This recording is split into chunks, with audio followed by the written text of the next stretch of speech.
ودع ودع يا رمضان مرحب مرحب يا كلمان ودع ودع يا رمضان مرحب مرحب يا كلمان ودع ودع يا رمضان مرحب مرحب يا كلمان ودع ودع يا رمضان مرحب مرحب يا كلمان مرحب مرحب يا كلمان مرحب مرحب يا كلمان والرمضان وصوت دافني وحن جوكنا الله ما أنت يا أنت iyo ciida wanaagsan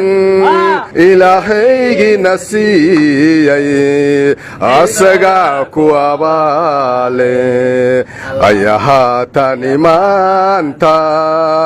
si wanaagsan u ciida wareer kalmaanow hadda miyaad soo kacdeen maanta waa maalintii saddexaad ciide wadooyinka ma iga xirmay war maalintaada labaad ma aqaan anigu bil dhan ma aanan quraacan war quraacaad sheegaysaa anigu bil dhan qadama arag war bishaas waajib ayaan ku heede ma dawladda ayaan ku amartay war nimayow ilaahu aan wasiirkooda soonka waa ku celisna dhiin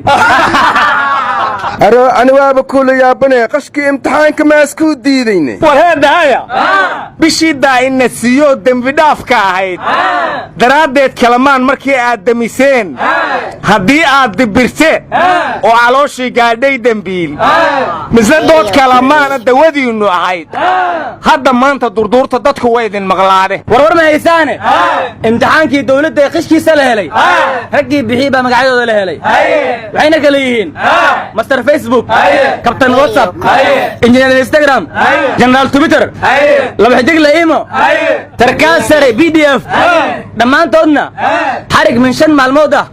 الله حكم لها بك فكتين war hadda dawladdu meeshii laga rabay dambiilayaasha internetka inay xirto hal wiil wariyaha soo xirtay intii imtixaanku socday warnimada war ma haysin inta soonka Saudi waxa igu yaabadnay idaacada kulmiye markan aan furon idaacada shitaba waxay idin horkeenaysay dibirya weyne waxaan ismooda aniga inay igu wado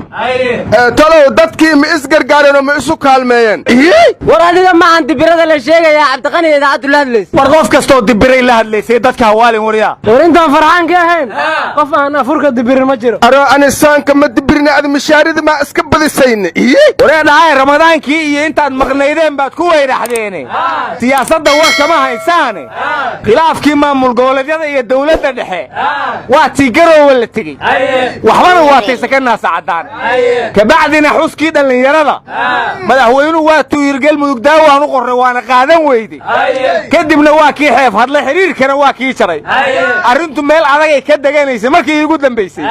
war maxaa la hayaa war madaxweyne xaaf wuxuu yiri cudurka uu nagu sheegay madaxweynuhu waa faaris yar oo asagu nagu soo fufay cudurkii weynaana dawladdu waa yaala war madaxweyne xaaf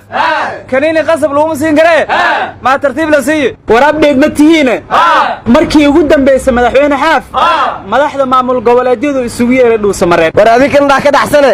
madaxweyne Asayid Sheekh Axmed Dhuxul wuxuu yiri qaacida aan shabaab ka diidnay filla Soomaaliya kama yeelino war ma haysaan dalalkii East Africa dariska aanu ahayn waa soo durkayaan dad miyaanan ahayn dandansi badnaase war adiga laftaada war haynina Kenya intaan Soomaaliya waa naga faa'iideysatay waxayna iska soo daba saaraysay culaysyada siyaasadeed oo Soomaaliya ku hayso Ethiopia la yaabayo qariirada caalamka waa naga saartay marka waxaan la yaabanahay dawladda Soomaaliya ilaa hadda hal war oo lagu qanca kama soo saarin markii ugu dambeysana madaxweynaha Soomaaliya Ethiopia beerka falanay beertu Ethiopia haday ku taalo madaxweynuhu la falay beerta Soomaaliya iskale ma ka yeelayno Ethiopia geeska Afrika inaga ka talina miya aroosaas ma ihina waxay qariirada naga saartay bad la'aanta ay yihiin is agsooyin badda ay naga rabaan warnimayo aniga Kenya waxaan leeyahay bahari yeeto siyo yaako Ethiopia waxaan leeyahay yallam dijtana istawna bijtay dhulkayga qaatan miyaad leedahay noo sheeg waxa tiri mashtarate war ma haysaan aniga war idin ka dharjinaya jacbur gabay anigoo yar baan aqal ku ahaayeen waligeyba waa tirina qinsha ka daba dheere balan soo fato maanta waad ku cayilaysaan ma mucaaradee dawlad waan yara dhaliilaaye runta la isku sheegana waa ay fadeexadahe maalmaana kuma sii jirto aamus baa timide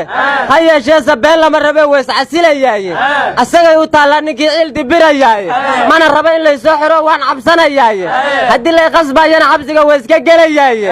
waana qodob dastuuriya inaan kala xishoonaye lix duqowday waa la arki jiray tanise waa nayle hasha inay gujaysay rabtaa caana beeshaduye ka ashada haddaad leedihiin mooyisay tahaye musuq maasuqana xoolaha loogu dawgalaye qarandumis inuu geelu yahay horeba loo sheegiye bangigana dameer baa u dhacay caada qaata ahe ukuntuna sacay nuugtay baa loo maxkamadayne digaaggii akoonnada jabsaday waa la soo xiraye imtixaanka waxarii fashilay boota lagu laaye riyihii fakaday baan mushaar cidina siinayne madaxdana xanaaqoodu waa sii darsanayaaye intaasaan ku soo koobaya ayaanan sii badin waaba dheeraysay maxaa soo koobtay arkan intees ka yimid war gobigaada waa xanaaqsanahay madaxweyne xaaf miyaa kuu soo dhiibi war nin baa wuxuu yidhi dastuurkii haddii la haday imtixaankiina la haday war ama doorashooyinkina la hadaa war doorasho wax la haday ka weyn 140 nin baa madaxweyne u sharaxanaya xadi kara war wiilkii yaraa fogaaneega asaaga gabay yar buu keenay wuxuu yidhi jidadkiiyo dariiqyada xidhmoo maridda loo diiday dhagax iyo dadaabka waddada dadabka loo saaray dugsiyada ardada seegtay oon baran duruustiiba